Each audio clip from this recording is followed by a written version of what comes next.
Hello student, हम लोग क्या पढ़ रहे थे? आपका एलिमिनेशन रिएक्शंस पढ़ रहे थे, जिसमें कि हमने क्या पढ़ा, E1 रिएक्शन पढ़ी। और E1 रिएक्शन कितने स्टेप्स में होती है? 2 स्टेप्स में। इन फर्स्ट स्टेप क्या होता है आपका, कार्बन और हेलोजन के बीच का क्या होता है, हेट्रोलिटिक फिशन। और हेट्रोलिटिक फिशन से क्या बनता है आपका, कार्बोनियामाइन बनता है। ठीक है, लेकिन बीच में एक ऐसी स्टेज आती है जहाँ पर को क्या होता है, जो ये कार्बन और ब्रोमीन का बॉन्ड है वो हाफ क्लीव होता है। ठीक, उसको क्या कहते हैं, ट्रांजिशन स्टेट 1। मतलब ट्रांजिशन स्टेट 1 यदि डिटेल में यहाँ दिखाना चाहेंगे तो ये रह गया था हमारा, किस तरीके से ग्राफ आता है। तो ये आपका क्या आएगा, आपका डेल्टा नेगेटिव, ये डेल्टा पॉजिटिव, और यहाँ पर 3 मैथिल। ठीक है, तो ये क्या हो गई आपकी ट्रांजिशन नंबर 1। फिर तो पहले क्या होता है, जो ये है आपका, देखो यहाँ पर आपके स्टार्टिंग मटेरियल है tertiary butyl bromide plus NaOH। तो धीरे धीरे जैसे जैसे प्रोग्रेस रिएक्शन चलती रहती है तो क्या होती है, इसकी एनर्जी बढ़ती है। और एक स्टेज ऐसी आती है जहाँ पर को कार्बन और ब्रोमीन क्या होता है, बॉन्ड ब्रेक होता है। ठीक है, यहाँ से ब्रेक होना शुरू करेगा और एक स्टेज ऐसी आएगी जिसमें हाफ हो जाएगा। ये क्या कहलाती है, ट्रांजिशन स्टेज कहलाती है। फिर क्या होता है, ये कार्बन और ब्रोमीन दूर जाएंगे और मतलब एक दूसरे से क्या होंगे, आपके अलग होने लगेंगे। ठीक है, और यहाँ पर जो ये नीचे दिख रहा है, यहाँ पर एक ऐसी स्टेट है जहाँ पर को क्या होता है, जो फॉर्मेशन होता है किसका, कार्बोनियामाइन का, वो कंप्लीट हो जाता है। तो यहाँ पर को क्या बनेगा आपका, कार्बोनियामाइन। ठीक है, फिर नेक्स्ट सेकेंड स्टेप में क्या होता है, base remove the proton from adjacent carbon of this carbonium ion. ठीक है, means from this method. So again क्या होगा, एनर्जी क्या होगी आपकी, इंक्रीज होगी। And this is second transition state, this is represented by TS2। मतलब इस कंडीशन में क्या होना है आपका, जो बेस प्रोटॉन निकालेगा वो आधा निकलेगा, जो कि हम रिएक्शन मैकेनिज्म में पहले भी डिस्कस कर चुके हैं। तो ये आपकी ट्रांजिशन स्टेज सेकेंड है। एंड फाइनली फिर एनर्जी क्या हो रही है, देखो आपका डिक्रीज हो रही है। एंड फाइनली क्या है, at this stage there is a formation of product alkene plus sodium bromide plus water. So this is the energy profile of E1 reaction. ठीक है, सो कैसा है आपका, ये यहाँ से स्टार्ट हुआ, this one is transition state 1, then this is carbonium ion formation, this one is transition state 2, and finally this is the final state in which the product are formed.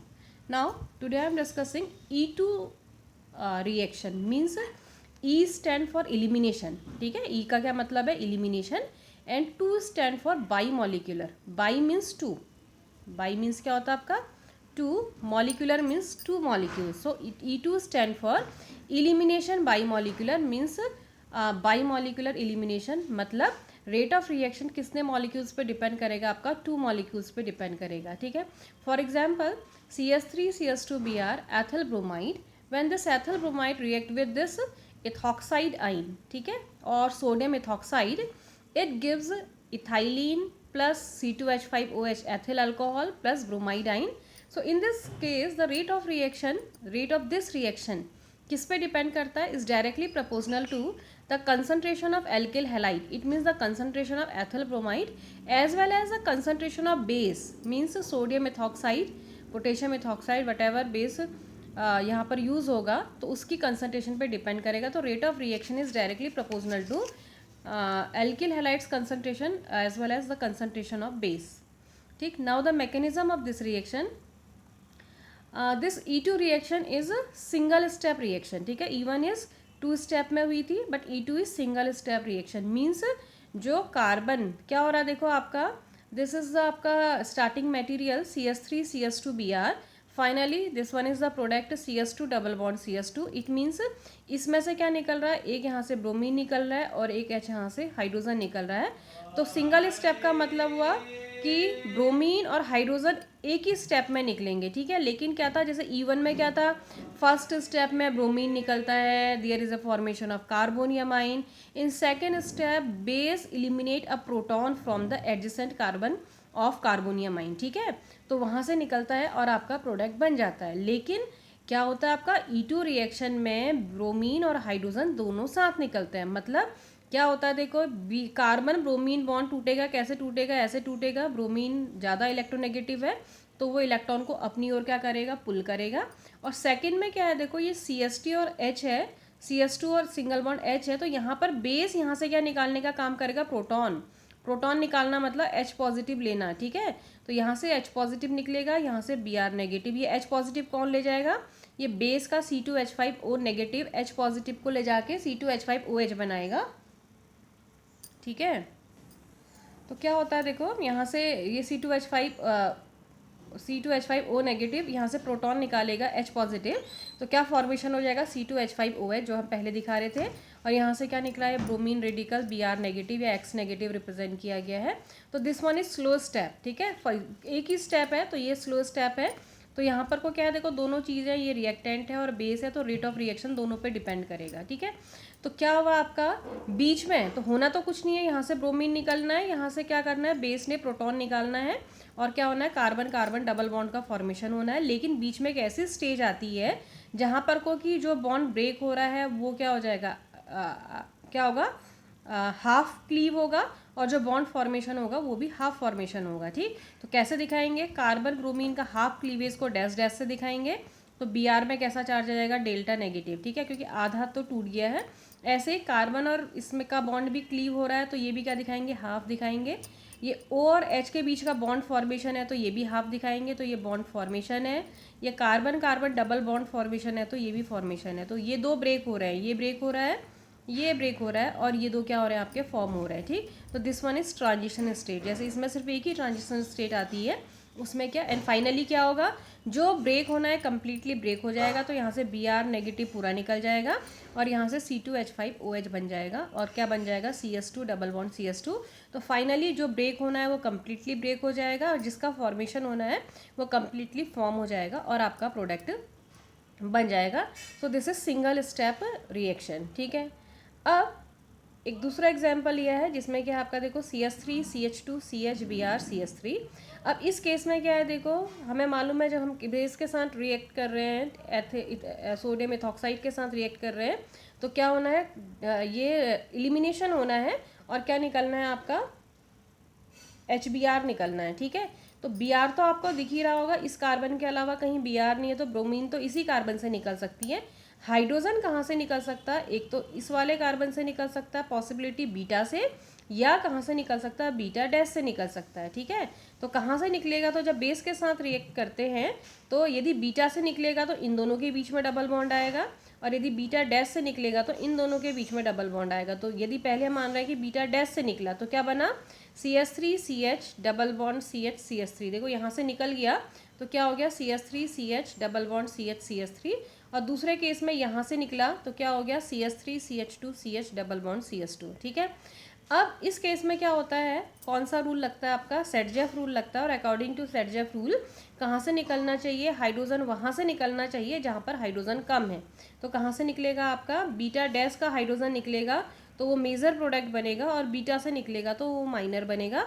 तो this product is major product और this one is minor product, ठीक है। ये कैसा है आपका, highly substituted alkene इसका major होता है, और जो लेस सब्स्टिट्यूटेड एल्कीन होगा वो माइनर होता है। समझ में आ रहा है यहाँ से क्यों इस कंडीशन में सेटजेफ रूल लगता है। और सेटजेफ रूल ये कहता है कि हाइड्रोजन वहाँ से निकलेगा जहाँ पर हाइड्रोजन क्या है आपके, कम है, तो यहाँ से निकलना चाहिए हाइड्रोजन, तो ऐसे बन जाएगा, ये मेजर है, और ये क्या हो गया आपका माइनर। अब यदि हम इसकी प्रोग्रेस ऑफ रिएक्शन को देखें, किसके, एनर्जी के और उसके बीच में, प्रोग्रेस ऑफ रिएक्शन के बीच में ग्राफ प्लॉट करें, तो कैसा ग्राफ आता है, इस तरीके का ग्राफ मिलता है, जिसमें कि यह देखो ये 2 ब्रोमोब्यूटेन है। धीरे जैसे जैसे प्रोग्रेस हुई, रिएक्शन की एनर्जी बढ़ी, फिर एक ऐसे स्टेज आ गई जहाँ पर एनर्जी मैक्सिमम होती है, दैट इज़ ट्रांजिशन स्टेट। और फिर उसके बाद क्या होता है, एनर्जी डिक्रीज होती है, एंड फाइनली क्या बन जाता है आपका, प्रोडक्ट बन जाता है। तो इसमें क्या आता है आपका, एक ऐसे रिएक्शन बढ़ेगी, फिर ट्रांजिशन स्टेट आएगी, और फिर आपका प्रोडक्ट बनेगा। लेकिन क्या था आपका, जब हम क्या पढ़ते हैं, E1 पढ़ते हैं, तो वहाँ पर 2 ट्रांजिशन स्टेट आती हैं, ठीक। तो ये ग्राफ है किसके बीच में, एनर्जी और प्रोग्रेस ऑफ रिएक्शन के बीच में ग्राफ है। तो यहाँ पर स्टार्टिंग मटेरियल, यहाँ पर ट्रांजिशन स्टेट, और यहाँ पर को क्या आ गया आपका, प्रोडक्ट आ गया, ठीक। अभी हम ऑलरेडी डिस्कस कर चुके हैं कि क्या होता है आपका, यदि किसी कंपाउंड में ऐसी पॉसिबिलिटी है कि 2 प्रोडक्ट बनने की पॉसिबिलिटी होती है, जैसे CS3 CS2 CH Br CS3, यहाँ पर ब्रोमीन यहाँ से निकलेगा, लेकिन हाइड्रोजन निकलने की पॉसिबिलिटी यहाँ से भी है, यहाँ से भी है, तो कौन सा प्रोडक्ट मेजर प्रोडक्ट होता है, जो कि क्या बनता है, सेटजेफ रूल के अकॉर्डिंग बनता है। सेटजेफ रूल क्या कहलाता है कि जब क्या होता है आपका, कंपाउंड से डीहाइड्रोहेलोजिनेशन होता है, तो hydrogen removes from that carbon atom which contain laser number of hydrogen atom, ठीक है। मतलब ब्रोमीन तो जहाँ से निकलनी है, बट हाइड्रोजन कहाँ से निकलेगा, उस कार्बन से which contain laser number of hydrogen atom. तो यदि हम इन दोनों को कंपेयर करें तो this carbon contains 2 hydrogen atom और इस कार्बन में कितने हाइड्रोजन दिख रहे हैं 1 2 3। तो अकॉर्डिंग टू सर्जेफ रूल कहाँ से निकलना चाहिए आपका, इस कार्बन से हाइड्रोजन निकलना चाहिए क्योंकि इसमें कम हाइड्रोजन है तो वो मेजर होगा और इस कार्बन से निकलेगा तो माइनर। मतलब इससे निकलेगा तो ये प्रोडक्ट बनेगा क्या, butene 2 CH3 CS double bond CH CH3 और इस कार्बन से निकलेगा तो ब्यूटीन 1। तो which product is major 1, butene 2 is major product and butene 1 is minor product according to Saytzeff rule. ठीक, बट एक और एलिमिनेशन है that is known as Hofmann elimination. वो इसका उल्टा कहता है। वो क्या कहता है कि हाइड्रोजन ऐसी जगह से निकलकर मेजर प्रोडक्ट बनेगा जहाँ पर हाइड्रोजन क्या है, ज़्यादा है। ठीक है, तो जो हॉफमैन एलिमिनेशन है उसकी कुछ कंडीशंस हैं। किन कंडीशंस में हॉफमैन एलिमिनेशन होता है, देखो सबसे पहला कंडीशन है हॉफमैन एलिमिनेशन, समझ में आ रहा, अपोजिट है आपका क्या, सेटजेफ। सेटजेफ कह रहा है हाइड्रोजन वहाँ से निकलना है जहाँ पर हाइड्रोजन कम है और हॉफमैन प्रोडक्ट क्या होता है, हाइड्रोजन वहाँ से निकल रहा है जहाँ पर हाइड्रोजन ज़्यादा है। ठीक, तो यदि मैं कहूँगी कि ब्यूटीन 1 इज़ सेटजेफ प्रोडक्ट और हॉफमैन प्रोडक्ट, तो ब्यूटीन 1 कैसे बन रहा है, जब हाइड्रोजन यहाँ से निकल रहा है, दिख रहा है, तभी टर्मिनल में डबल बॉन्ड आ रहा है, मतलब जहाँ पर हाइड्रोजन ज़्यादा है। तो it means butene 1 is Hofmann product. समझ में आ रहा है, ज़्यादा से निकलेगा तो प्रोडक्ट कहलाएगा हॉफमैन प्रोडक्ट। और यदि हम इसको देखें तो ये कब बनेगा, जब हाइड्रोजन CH2 से निकलेगा, मतलब कहाँ से निकलेगा, जहाँ पर हाइड्रोजन कम है। तो this one is Saytzeff product and this one is Hofmann product. ठीक, तो दोनों बिल्कुल अपोजिट डायरेक्शन में जा रहे हैं। एक कह रहा है हाइड्रोजन वहाँ से निकलना चाहिए जहाँ पर हाइड्रोजन कम है, वो है सेटजेफ रूल। लेकिन हॉफमैन कह रहे हैं कि कई ऐसी कंडीशंस है जिसमें कि हाइड्रोजन वहाँ से निकलता है जहाँ पर हाइड्रोजन ज़्यादा है, मतलब सेटजेफ का जस्ट अपोजिट है, तो वो प्रोडक्ट कहलाता है आपका हॉफमैन प्रोडक्ट कहलाता है। ठीक है, अब किन कंडीशंस में हॉफमैन एलिमिनेशन होता है, उसका पहली कंडीशन है जब क्या होता है, लिविंग ग्रुप क्या होता है, वीक होता है। ठीक है, लाइक फ्लोराइड है। ठीक, तो इस तरीके के यदि लिविंग ग्रुप होगा तो कैसा हॉफमैन जो प्रोडक्ट है वो मेजर होता है, first point. Second one, base यदि बल्की है, ठीक, बेस आपका बल्की है तभी भी आपका मेजर प्रोडक्ट बनता है Hofmann product. Third one is यदि स्टेरिक हिंड्रेंस है बीटा कार्बन पे, उस कंडीशन में भी बनता है आपका Hofmann product. And fourth one is यदि आपका कैसा है, अनसैचुरेटेड एल्किल हैलाइड है, तो उस कंडीशन में भी पॉसिबिलिटी है क्या बनने की, हॉफमैन प्रोडक्ट की बनने की। कैसे, एग्जाम्पल देखते हैं। तो ये है आपका, देखो first example CH2 CH3 CH2 CHF CH3। यहाँ पर देखो जो फ्लोरीन है ये लिविंग ग्रुप है और fluorine is poor leaving group. ठीक है, तो पुअर लिविंग ग्रुप यदि यहाँ पर को ब्रोमीन होता तो उस समय आपका सेटजेफ प्रोडक्ट मेजर बनता, लेकिन यहाँ पर लिविंग ग्रुप कैसा है आपका, पुअर लिविंग ग्रुप होने पर जो प्रोडक्ट बनता वो हॉफमैन बनता। तो पहले तो हम देखेंगे दो पॉसिबल प्रोडक्ट कौन कौन से होंगे। एक क्या होगा, यहाँ से निकले आपका, चलो इसको बीटा मान लो, इसको क्या मान लेते हैं, बीटा डैश मान लेते हैं। फर्स्ट कंडीशन कि हाइड्रोजन बीटा से निकले, बीटा में कितने हाइड्रोजन है, 2 इस कार्बन में, और इस कार्बन में कितने हाइड्रोजन है, 3। तो यदि बीटा से निकलेगा तो कैसा प्रोडक्ट कहलाएगा, कम हाइड्रोजन से हाइड्रोजन निकल रहा है, इट मीन्स कैसा प्रोडक्ट है, सेटजेफ प्रोडक्ट। तो बीटा से निकलेगा तो क्या बनेगा, CH3 single bond CH double bond CH single bond CH3। तो this one is Saytzeff product. ठीक है, और यदि कहाँ से निकलेगा आपका, CH3 से निकलेगा तो इन दोनों के बीच में डबल बॉन्ड आएगा and the product is Hofmann product. तो this one is Hofmann product, CH3 CH3 CH2 CH double bond CH2, this one is Hofmann product. तो पहला कंडीशन हॉफमैन की क्या थी, जब लिविंग ग्रुप कैसा होता है, वीक, तो कैसा प्रोडक्ट मेजर होता है, हॉफमैन। तो इन दिस केस दिस प्रोडक्ट मतलब ब्यूटीन 1 मेजर प्रोडक्ट होगा एंड ब्यूटीन 2 कैसा होगा आपका, माइनर प्रोडक्ट होगा। ठीक है, सेकेंड वन देखो CH3 CH2 CH Br CH3। हमने कहा था यदि बेस बल्की है, देखो पोटेशियम ब्यूटॉक्साइड ऐसा होता है KOC CH3 CH3 और CH3। ठीक, तो कैसा बेस लग रहा है आपको, लग रहा बड़ा, हम जनरली यूज़ करते हैं KOH या KOC2H5 ये यूज़ करते हैं। ठीक, तो ये स्मॉल बेस है और ये कैसा बेस है आपका, बल्की बेस है। तो जिस समय क्या होता है, बल्की बेस होता है, तो उस समय भी क्या होता है आपका, साइड से निकलता है, वहाँ से हाइड्रोजन निकलता है जहाँ पर को क्या होता है हाइड्रोजन ज़्यादा। क्यों? क्योंकि देखो इतना बड़ा है और इसको बीच में जाएगा तो क्या होगा, रिपल्सन होगा। किसके बीच में, जो ये ग्रुप्स हैं और इस CH3 के बीच में। ऐसे निकालेगा ना, CH3 यहाँ से निकालेगा तो ऐसे तो निकालेगा ये O नेगेटिव इस हाइड्रोजन को अप्रोच करेगा। तो क्या होता है, बल्कि बेस होने की वजह से क्या होता है, यहाँ पर को ये अप्रोच करने में यहाँ पर डिफ़िकल्टी आती है, लेकिन यहाँ के हाइड्रोजन को ईजिली अप्रोच करेगा। क्यों? क्योंकि यहाँ पर किसी तरीके का रिपल्सन नहीं दिख रहा है। CH3 नेगेटिव दिख रहा, तो यहाँ पर को कोई प्रॉब्लम नहीं है, साइड से आएगा, हाइड्रोजन को प्रोटॉन को आसानी से निकाल सकता है।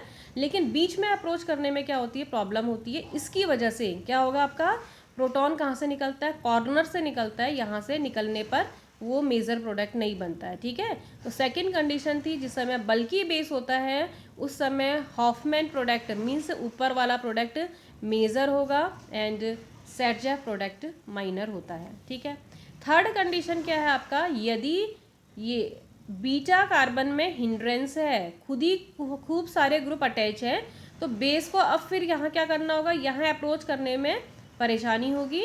और कहाँ इजीली अप्रोच होगा, आपका बीच में, यहाँ घुसने में परेशानी होती है क्योंकि यहाँ पर ये मैथिल है, सिंगल बॉन्ड से अटैच है। और यहाँ पर क्या हो सकता है, ईजिली निकाल देगा। इसलिए इस कंडीशन में भी कहाँ से निकलेंगे, यहाँ से प्रोटॉन निकलेंगे, वो मेजर बनेगा। और जो सेटजेफ प्रोडक्ट है वो माइनर। तो ये वाला प्रोडक्ट कैसा होगा आपका, minor. This one is Saytzeff product और this one is Hofmann product, ये कैसा होगा आपका, मेजर। ठीक, तो थर्ड कंडीशन। और फोर्थ वाला देखो, ये कंपाउंड है जो अनसैचुरेटेड एल्किल हैलाइड है। तो क्या हुआ, NaOET के साथ रिएक्शन किया, तो यहाँ देखो ब्रोमीन तो यहाँ से निकलनी थी, हाइड्रोजन दोनों कंडीशन मानते हुए चलते, एक बीटा से मान लो और एक बीटा डैश से मान लो। तो अब क्या है, देखो बीटा से निकलने पर कौन सा प्रोडक्ट बनेगा, 2 हाइड्रोजन है तो हॉफमैन, और बीटा डैश में 1 हाइड्रोजन है तो कौन सा, सेटजेफ। ठीक है, बीटा डैश में कितने हाइड्रोजन है कार्बन के पास, 1, तो यहाँ से निकलेगा तो ये सेटजेफ कहलाएगा क्योंकि यहाँ कम हाइड्रोजन है। और बीटा से निकलेगा तो यहाँ पर 2 हाइड्रोजन है तो ये हॉफमैन प्रोडक्ट कहलाएगा। ठीक है, तो बनता क्या है, देखो यदि यहाँ बनेगा तो आपका प्रोडक्ट ये बनेगा, ये सेटजेफ प्रोडक्ट है। कौन सा प्रोडक्ट है, सेटजेफ प्रोडक्ट। और ज़्यादा से निकलेगा तो ये कौन सा प्रोडक्ट है, हॉफमैन प्रोडक्ट। लेकिन इस केस में क्या हो रहा है, क्योंकि ऑलरेडी अनसैचुरेशन है तो यहाँ से निकलेगा, यदि हॉफमैन प्रोडक्ट बनेगा तो देयर इज अ, क्या हो रहा है आपका, conjugation in double bond, double single double, and conjugated dienes are more stable than isolated diene. ठीक है, ये कैसे डाइन्स कहलाएंगे, आइसोलेटेड, एक इधर है एक इधर है, तो this one is isolated diene but this one is conjugated diene and conjugated dienes are more stable than isolated diene. तो it means this product should be measure one, means Hoffman product कैसा होगा, major होगा, and this Sergeff product कैसा होगा, आपका minor होगा। तो ये था आपका क्या, E2 रिएक्शन। ये बहुत इंपॉर्टेंट है, पूछा जाता है कई बार, सेटजेफ वर्सेस हॉफमैन। हॉफमैन की बस 4 कंडीशन है, poor leaving group, bulky base, steric hindrance and beta carbon atom, and last one is if there is some unsaturation in the compound, in that case Hoffman product should be major one and Sergeff क्या होगा, minor।